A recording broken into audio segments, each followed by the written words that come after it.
रवींद्र वस्त्रनिकेतन सलगरे घेऊन आले दिवाळी महाफेस्टिवल। 1 ते 30 ऑक्टोबर पर्यंत ऑफर्सचा धुरळा आणि खास दिवाळी गिफ्ट।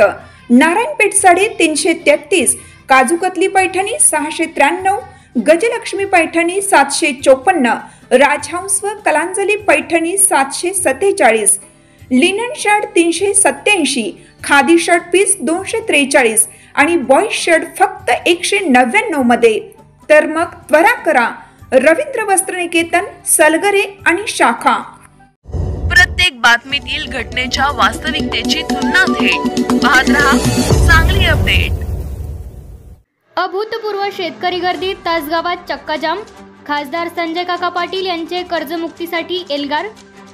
निसर्गाचा लहरीपणा आणि सरकारी धोरण यामुळे शेतकरी कर्जबाजारी झालाय। त्यामुळे शेतकऱ्यांची कर्जमुक्ती करण्याची सरकारची जबाबदारी आहे।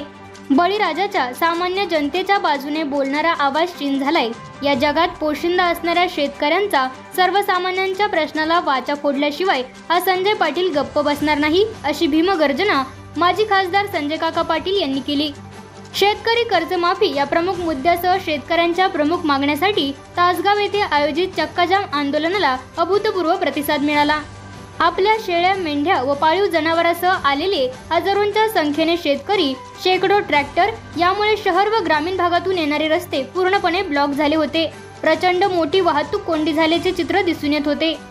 या चक्काजाम आंदोलनावेळी बोलताना माजी खासदार संजय काका पाटील म्हणाले, इथे आलेले सर्वजण आपण शेतकऱ्यांची मुलं आहोत। या जगात प्रत्येक जण स्वतःसाठी जगतोय, त्यासाठी कष्ट करतोय, पण शेतकरी मातीत घाम गाळून स्वतःबरोबर जगालाही जगवतोय।